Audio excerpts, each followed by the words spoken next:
wurin yin wannan abun ba sai sun tashi daga can sun zo da maturu ba mutum yana wahala kuma a ce sai ya zo da maturu. So ana so a kafa wannan center domin yin dialysis a can. Bayan nan kuma akwai abubuwa da yawa da ya kasance ita jihar Yobe ne ya kasance ta saka domin a sama mutane sauki a wannan bangare gaskiya. Shin ko akwai wani mataki da aka ɗauka na wayar da kansu mutane game da irin matakan da ya dace su ɗauka?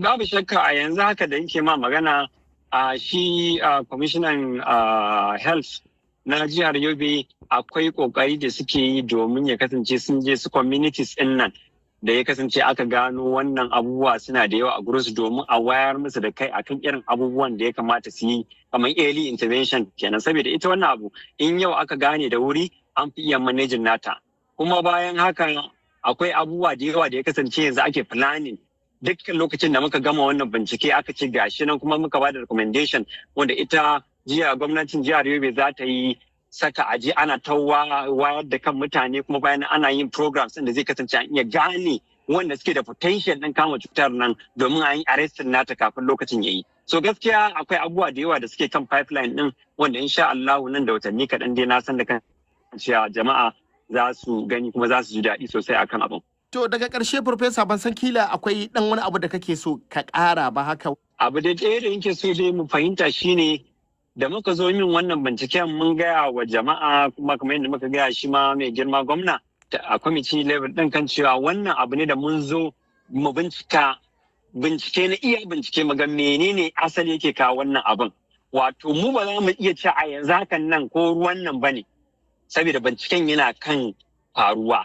Insha Allahu nan da watanni kaɗan za mu iya sani kuma wannan binciken ne zai gaya mana saboda za mu iya gani kan ce a cikin al'umma cikin gashuwan ma akwai wani guri wanda ya zama na maybe ai abin yana abubuwa da yawa ne suke kawowa a wani guri kuma za a iya ce ruwa ne a wani guri za a iya ce ai saboda a ƙasa ne a wani guri za a iya ce abin nan ina so mutane su yi haƙuri su jira conclusion din binciken mu kuma su sa mu addu'a in Allah ya yarda by time muka gama wannan abu ne da zai kasance ya kawo mutane sauki kuma in Allah ya yarda zai kawo wasu mutane ma da suke wata bangaren Najeriya a sauki domin ya kasance an samu solution din wannan matsala. Farfesa Muhammad Bukar Maina kenan na Jami'ar Jihar Yobe, jagora na masu binciken musabbabin ciwon koda a jihar. To yau ce wato yanzu kuma sai labarin wasanni.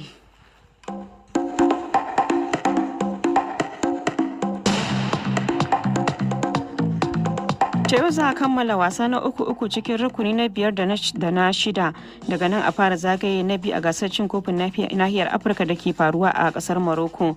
Kai tsaye ina tare da abokin aikinmu Muhammad Abdu. Muhammad, wani karin bayani za ka yi mana kan batun tsayuwar rukuni na 5 da na 6 a kan teburi?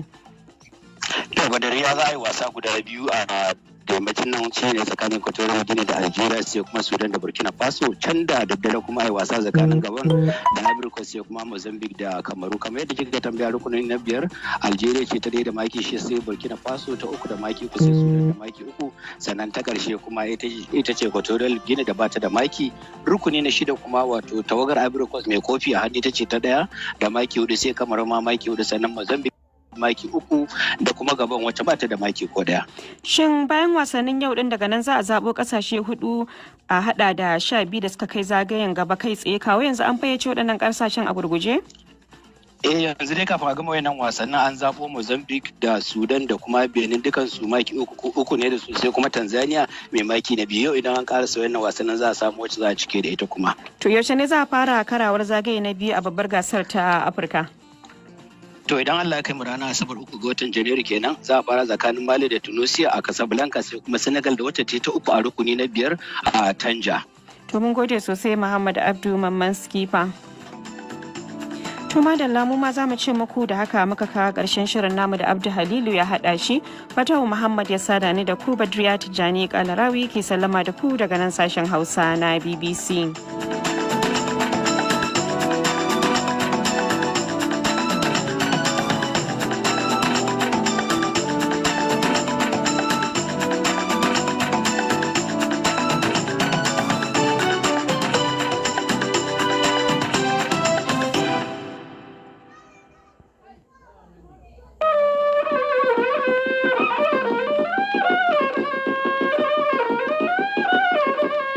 Sashen Hausa na BBC ke magana akan mita 13 da mita 16 da wasu tashoshin FM a wasu kasashen Afirka ko a shafinmu na intanet bbchausa.com. Masu sauraro Badriya Tijjani Kalarawi ke muku sallama a cikin shirinmu na karfe 3 daidai agogon Najeriya da Nijar, wato bi daidai ke na agogon GMT da Ghana. A cikin shirin za ku ji kungiyar tarayyar Turai ta gargaɗi Isra'ila kan barazanar hana kungiyoyin agaji aiki a zirin Gaza saboda tsauraran dokoki.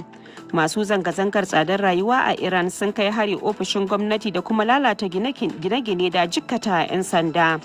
A Najeriya kuwa wani bincike da masana suka yi ya ce nan da 'yan watanni kaɗan zai iya fayyace abubuwan da ke haddasa cutar koda a jihar Yobe. Muna ƙoƙarin duba abubuwa da yawa wanda suke iya kawo cutar koda. Ruwa a angoyi da yawa da suke kaman karamar hukumar Gashuwa kenan suna tare da contamination ɗin wasu abu da ake kira kamar heavy metals. Muna ɗauke da ƙarin bayani a jamhuriyar Nijar kuma gwamnati ce ta sauya ranakun hutun ma'aikata da suka koma ranakun Juma'a da Lahadi. Ni ban san ba wani hanya suka bi da suka ta hutu a yi aiki a tinin a talata laraba alkamis bandari a saya a sifti a yi aiki kuma ran lahadi kuma ake a saya kadai ni ya duba a gani da yadda za a yi.